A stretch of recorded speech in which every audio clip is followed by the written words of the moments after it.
You are watching FNI News. मैं बोल रही कि जवान हमारे भगवान, कि बचाऊंगी जोरदार तालियों से हम सभी खुली आंखों से इस धरती पे, इस ऑडिटोरियम में जिन्हें देख पा रहे हैं, उन भगवानों को हम नमन करें। मेरे लिए आज का ये दिन और आज का ये उत्सव बहुत मायने रखता है। जीवन में पहली बार इस तरीके से रूबरू हूं आप लोगों से, जहां हमारी तीनों सेनाओं के सेना अध्यक्ष और आप सभी मेरे देश की रक्षा करने वाले सैनिक और सैनिकों को भी दिशा देने वाले आप सभी को मैं बहुत बहुत प्रणाम करती हूं। पहली बार एलजी साहब का नाम दूसरे नंबर पे ले रही। इससे पहले जितने कार्यक्रम होते हैं हमारे लिए वही सबसे आदरणीय होते हैं, तो क्षमा प्रार्थी हूं एलजी महोदय से, परंतु आपकी उपस्थिति इस कार्यक्रम में चार चांद लगा रही है।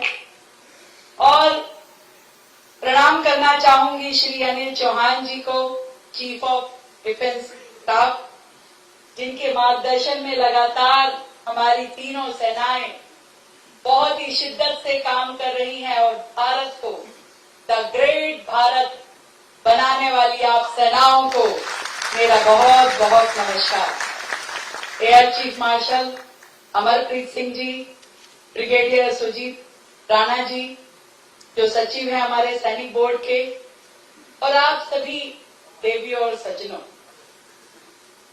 शानदार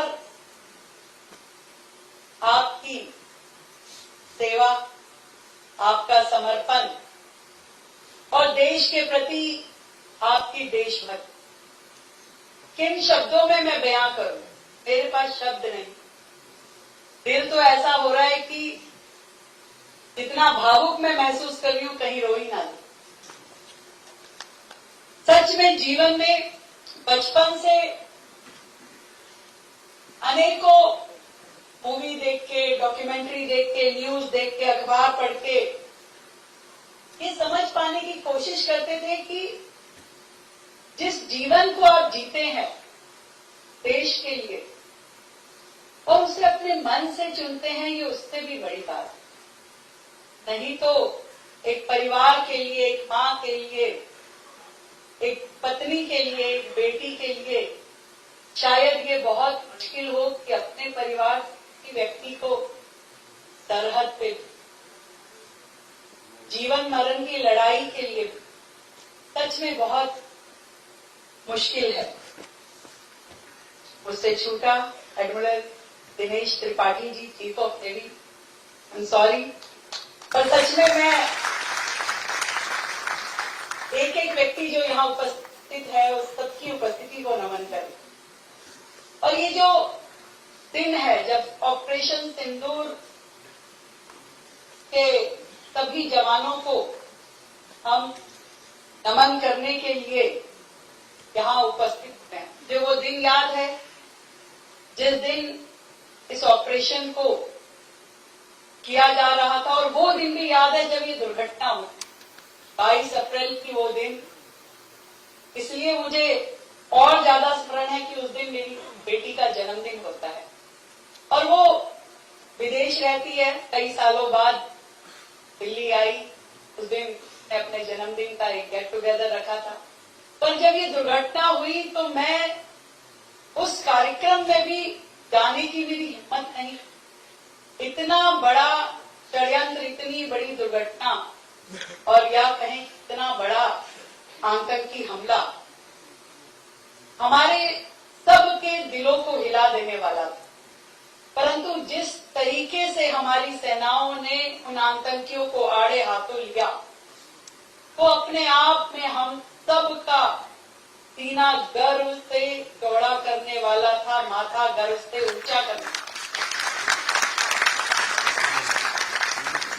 और जब तक ये ऑपरेशन चला, हम तो एक राज्य की सरकार के नाते काम कर रहे थे। एलजी महोदय यहाँ हैं, हमारे चीफ सेक्रेटरी और बाकी भी ब्यूरोक्रेट हैं।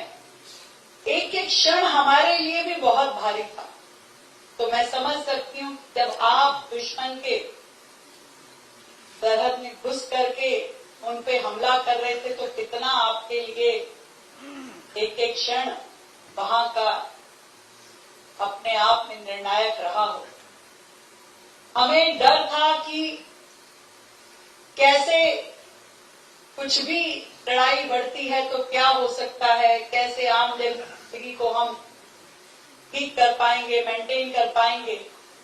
पर आपने जो किया, जो दुश्मन के घर में जाकर के जवाब दिया, वो मैं कहती हूँ देश की आधी आबादी जो महिलाओं है वो आपको शत शत नमन करती है, प्रणाम करती है। आपके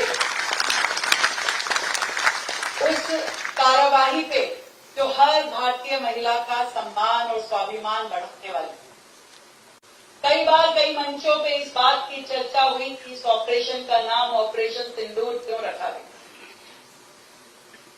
मैंने यही कहा कि इससे ज्यादा बड़ी सम्मान की बात कोई नहीं हो सकती जो इस ऑपरेशन के नाम के द्वारा देश की उन बहन बेटियों को सम्मान दिया गया कि आप अकेले और बेसहारा नहीं है, देश की सभी सेनाएं आपके साथ खड़ी है, देश का हर जवान आपके साथ। मैं यहाँ बैठी हुई सभी उस महिला शक्ति को भी प्रणाम करती हूँ जो इतना बड़ा दिल करके, इतना बड़ा कलेजा करके अपने परिवार से उस सैनिक को सरहद पे भेजा। मैं लग रहा है आवाज कम आ रही। ओके, सच में आप सभी को ढेरों बधाई, ढेरों शुभकामनाएं। कोई पदक, कोई सम्मान इस चीज के लिए बना नहीं है कि आपको मैं सम्मानित करता हूं, पर दिल्ली सैनिक बोर्ड के माध्यम से आयोजित आज ये भव्य कार्यक्रम सच में प्रशंसनीय है कि यहाँ आप सबको बुला के हमें दर्शन करने का मौका दिया। इसके लिए मैं अपने इस बोर्ड का बहुत धन्यवाद करती हूँ। बहुत अच्छी हस्तियां जो सामाजिक भी हैं और जैसे आप लोग फ्रंट पे लड़ाई लड़ रहे हैं वैसे ही एक एक फ्रंट आप सबने भी पकड़ा है, जिसमें नाविका जी हैं, जय मदान जी हैं, हमारे ऑफिसर्स हैं, शंकर जी हैं। मैं अक्सर एक बात कहती हूँ जो आज यहाँ पे भी दोहराना चाहूँ कि जीवन में हमें कभी भी अपनी देशभक्ति दिखाने के लिए सरहद पे तो जाने का मौका नहीं मिलता, ना दुश्मन पे गोली चलाने का मौका हमें मिलेगा, ना सीने पे गोली खाने का मौका हमें मिलेगा। तो हम अपनी देशभक्ति कैसे दिखाएं? तो शायद हमारे लिए जो देशभक्ति दिखाने का माध्यम है वो है देश के लिए जीना, देश के लिए लड़ना और उन सारी परिस्थितियों के बीच में खड़े होकर के देश के लिए जूझना। जो काम नाविका कर रही हैं, जो काम शंकर जी कर रहे हैं कि आज अपने देशभक्ति के गीतों के माध्यम से जो भाव लोगों में जागृत होना चाहिए उसे जगाते। और शायद मैं भी, मेरे अधिकारी भी, हमारे उपराज्यपाल महोदय भी उसी देशभक्ति की भावना को अपने दिल में रखते और वही दिल करता है कि सच में ईश्वर ने ये हम सबको मौका दिया है कि अपनी मातृभूमि के लिए कुछ कर पाए। मैं आप सभी को फिर से शुभकामनाएं देती हूँ कि सरकार अपने सैनिक बोर्ड के लिए, सैनिकों के लिए जितना कर सके उतना कम है। इसलिए चाहूंगी कि आप जरूर हमें ये बताएं कि हम अपने इस सैनिक संस्थान के लिए क्या कर सकते हैं। 2 लाइनें जरूर कहना चाहूंगी कि है मेरी जमी है मेरे वतन। तो ये गाना मैंने जो बोला था उसने लाइनें गलत थी, पर मेरे दिल के करीब है इसलिए मैंने कहा था भी ये लाइनें लिख के दो, गाना वाना याद कम रहे।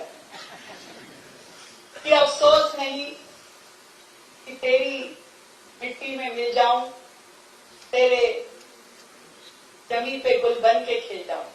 तो ये गीत जब मैं सुनती हूं तो मैं सच में ये सोचती हूँ कि हमारे ये सैनिक, हमारे ये जवान, हमारी ये सेनाएं और आप सभी लोग सच में ईश्वर के बाद आप ही हो, इनकी हम पूजा करें, अर्चना करें और आपको धन्यवाद। Thank you so much. आप सभी को मेरी ओर से, आपको दिल की गहराई से धन्यवाद करना चाहती हूँ। दिल्ली की जनता की ओर से, देश की सभी बहनों की ओर से, सभी नागरिकों को बहुत बहुत